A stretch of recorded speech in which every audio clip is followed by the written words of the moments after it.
I am Lex Lavo. I'm an artist from East Harlem, up and coming, been grinding for a while. Can't fuck with my set, can't fuck with my set, can't fuck with my set, can't fuck with my set, can't fuck with my set, can't fuck with my set. Hit your click with that, ooh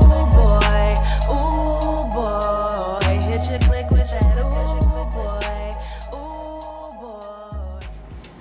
I'm just a regular Spanish guy who lives in Spanish Harlem that doesn't rap about Spanish things. I'm a guy who wears a lot of hats. If you go through all my projects, this is my fourth one. From my first one to now, I've been living a lot more, and I've been experiencing a lot different things in my life. A lot of different things have been going on since my first project. The tone of it, like, that's the reason why I named it The Voice. 'Cause I mean, you know, that's what Lavo means. It means the voice. But I felt like, you know, with that being said, like, I wanted people to know that I'm the voice of my neighborhood. I'm the voice of my people. I'm the voice of, you know, people who are trying to make it out and who are struggling with anything that they're doing, whether it's, you know, with their job, with their being on, you know, on the block and, you know, trapping or whatever they're doing, hustling for theirs, whatever it is that they're doing. I want to be the voice for them. Like, there's a lot of songs on there that I'm not necessarily talking about myself, and I'm talking about other people. Like with Militant Minds, like I'm talking about people that I know of that they've gone through various amounts of hardships, and you know, whether it be on the street, whether it be real life shit or whatever it is, like, and I just wanted it to be a, you know, a concoction of, you know, a lot of my point of views and a lot of life experiences all in one, instead of it just being all mostly point of view or mostly my life experiences. So it wasn't only about me, like it was about a lot of other people too. Like with Day Ones also, like Day Ones was I'm not gonna say the person name that I'm talking about, but you know, it was one of those joints that it touched home, and I'm sure a lot of people can relate. A lot of people have told me they could relate to it. Like there was a part where I said, you know, I used to let them borrow my clothes, I would let nobody know type thing. Like it was just more of a personal route that I went with certain songs, and there were songs where I went with me, you know, seeing other people's, you know, struggles or whatever mishaps, wherever it be. I just put it in music form, and I just saw it in that light, and that's mostly the tone of the tape, like just more my side and other people's side of their stories and my story, and just, you know, fuse that together, and you got the voice. There were a lot of producers who hit me up a lot, and my honestly, if I show you my email, it was bananas. Like, and I was going through everything, and I'm like, damn, yo, like I don't have time to be sitting here and just going through every joint. So you know what, I went through a few, and I actually hit up some of my, you know, my peers that I'm cool with, like, yo, let's chop something up, or you know, there was people I've worked with in the past that I never really actually put something out with them, that I was like, you know what, let's see if we could bring back that joint. Like, there was this dude, he's actually a young cat coming up. He's 17 years old. I think he's 17 or 18. He's coming up in Harlem. He's actually from my way. He hit me up. He did something actually with Dave East. Shout out to homie Dave East. And he hit me up like, yo, I'm from Harlem too. I'm from the east side. Let's work. And he's the one that did the Nems and Dance track.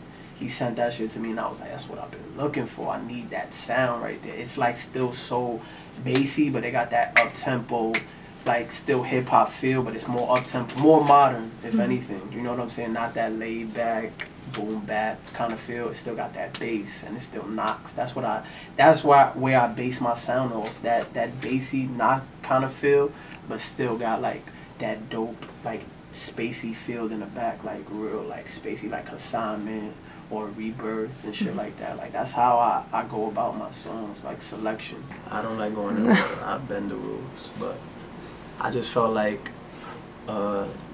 doing every song, like I would, like let's say if I'd wake up and I'd be like, yo, I'm in the mood to finish off this song today, or I'm in the mood to finish off that song.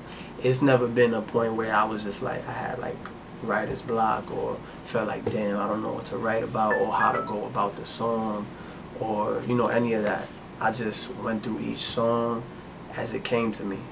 Like I felt like I did a lot more living throughout this song, throughout the period of time while I was creating the project.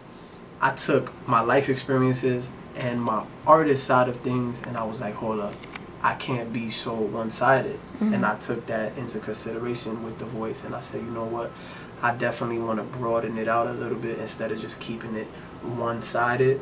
That's why with the voice it was a little bit of a balance of everything. Like, it was just a concoction of a lot of different things.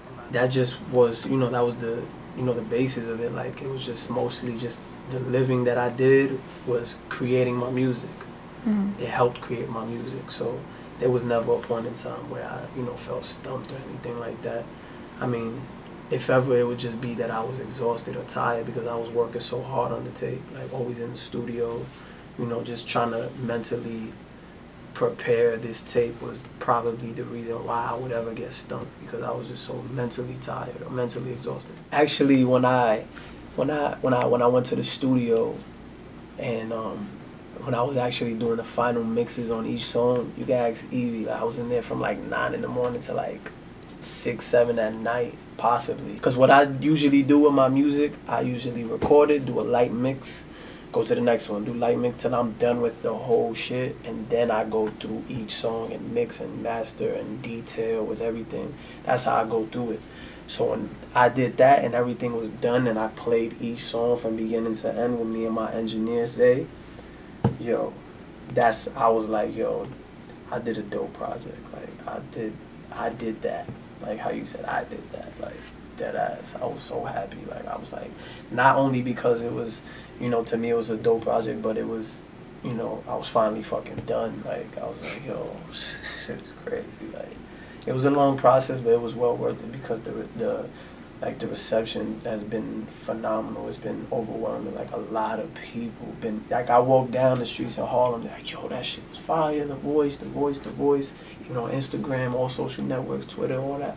Everybody's like, yo, I have yet to hear somebody say, I wasn't feeling that song. Like, everybody from start to beginning, I think I've captured everybody's attention with each song. And that's my goal, like, to capture everyone's attention instead of it just being like, you know how some people, they put it together an album and they might have like maybe 3 songs in there that is just like blah. Like, I want every song to be like, yo, I got their attention from the beat to the lyrics to the hook to whatever it may be. Like, I wanted that formula for each song. I mean, I got a dope little catalog of music. Like, I go back and listen to my old songs and just to hear how I sound and just to hear the growth. The growth is crazy. Like, I surprise myself now. I'm like, damn, I used to sound like that, and now I sound like this. I sound so much more confident now. I feel like I feel more bolder, like just more like tough. It's like aggressive, like more in your face. That's what it is. And I don't know, like this is definitely my best work, to be honest. But I still definitely don't, you know, what you call that? I would never just like throw my old songs to the side, because I feel like those songs, you know, would discredit any of my old work, you know, because, you know, that's what helped me get to where I'm at, you know what I'm saying? So I feel like, yeah, this is definitely my best work, like, hands down. Like, I'm definitely proud of myself, like, straight up, like. Yo, swear my homies gon' eat though. Even ones upstate in the breeze though.